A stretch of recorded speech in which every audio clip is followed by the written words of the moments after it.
This right here, the 1966 Galaxie, got a 390 in it. We're gonna see if we can get it running today. So we'll go ahead and get a good walk around the car.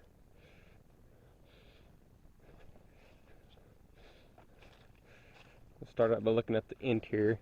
This door doesn't actually open. Actually, it does. Got a lot of stuff in here. Dash and all doesn't look to be half bad though.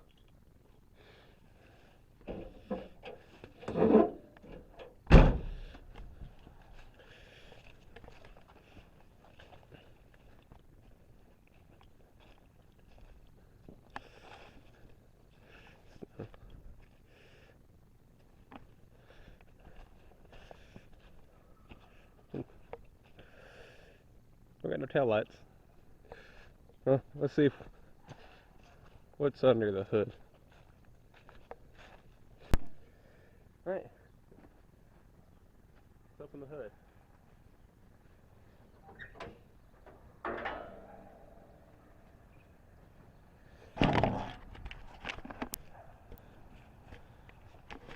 $390. I believe what they said. Should run. Missing a spark plug, it looks like. And I don't think this carburetor's bolted down. Now, they told me this was actually an old fire house car. It's actually still got the siren, I believe, hooked up right there. Because this is the horn right here. So that is the siren for it. So that's pretty cool. But let's see if we can get that carburetor bolted down, find us a spark plug, pour some gas in the carburetor, gotta get a battery, and we'll see what happens. So this right here, this is my 1959 Ford. This is actually, we're going to take the battery out of temporarily to get this 390 crunk up. So, alright, let's get this battery out of here.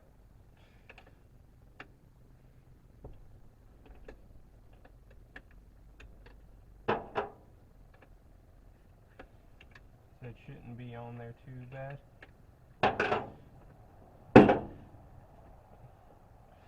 Let's go put it in that 390.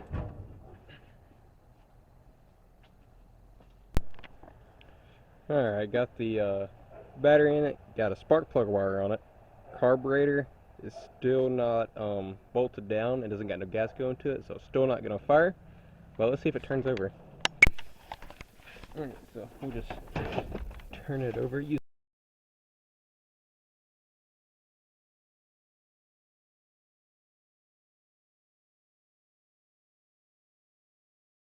Alright, so I can't get the car to turn over. I reckon it's probably a grounding issue. So we're going to see if we can maybe sand down these ends right here on the end of the battery here, sand them down, see if we can get a better connection and tighten them up, and we'll get to you when we get back. We're going to take some vice grips just temporarily, and we're going to use them to tighten our battery clamps up because we're having trouble getting a good connection, and we want to see if we can get this thing to start. We ain't trying to solve all the problems right this second, so we're going to snap these vice grips on there to hopefully give us a good connection. And Blake's going to go in there now. You want me to hold your camera? Alright, Daddy, you're going to hit the key. I'll hit the key now that we got the vice grips on there, and see if we get anything.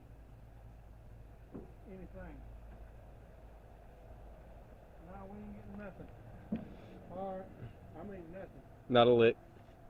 So it kind of feels like the problem's not what we thought it was, because I didn't hear that. I wonder if that's our problem right there. This could be our problem right here. This old wire here may be the one from the switch that triggers this solenoid, and it ain't even hooked up. See if that does anything.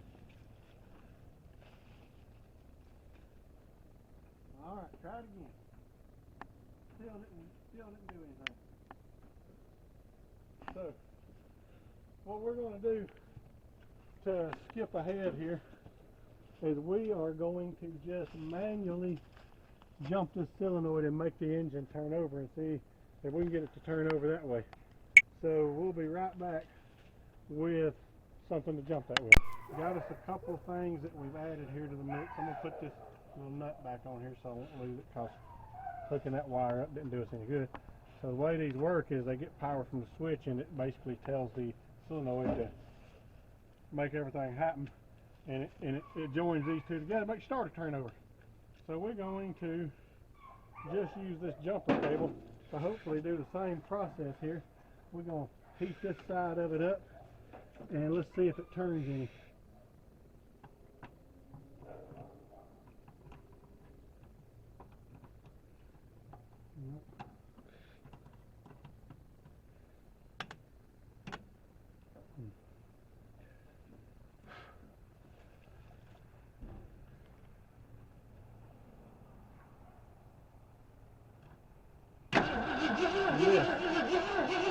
Alright, it's turning over. I don't know why it didn't work the first time.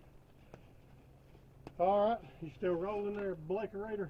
Yeah. This right here is what we call a gas tank. We're going to pour us a little shot of gas in there, and berator. And I'm going to try it again. I think I poured too much in there, but we're going to try it. Oh, wait a minute, we forgot something. So also what we've got going on here, this is old points distributor, and we got it this way. It had a Pertronics type igniter in it that wasn't hooked up, so we ran a wire out of the distributor Pertronics over to the coil on both sides, and we got the red going there. This is a black wire, but it's actually the hot wire to the coil. So we're going to need to run this over here also and give a little fire to our ignition system and the gas we just poured in it, and let's see what happens. Are you ready? Ready. Hey, it cranked up. I see one thing that we got going on here, Blake, is we got no nuts on the carburetor, and I seen gas come out from all down here, which we knew that was going to happen. We already noticed it didn't have all the nuts on it, but so it didn't actually sound too bad there for something that's half bolted down and So many vacuum leaks. And yeah, no telling how many vacuum leaks is on it. So we'll try this one more time. Let's do it.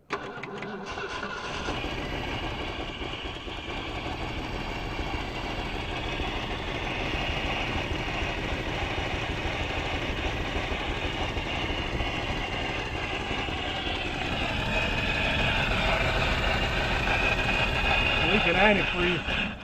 So we know it's got antifreeze in it. That's a good sign.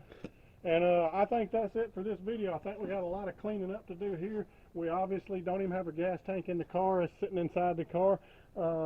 We know it'll fire. We know it'll run. A little rough there, but it looks like it's got antifreeze in it. Got a lot of housekeeping to do on this thing. A lot of housekeeping. And then hopefully we get it to run for a little more than, what was that, 3 or 4 or 5 seconds? Yeah, in the future. All right, we'll be back.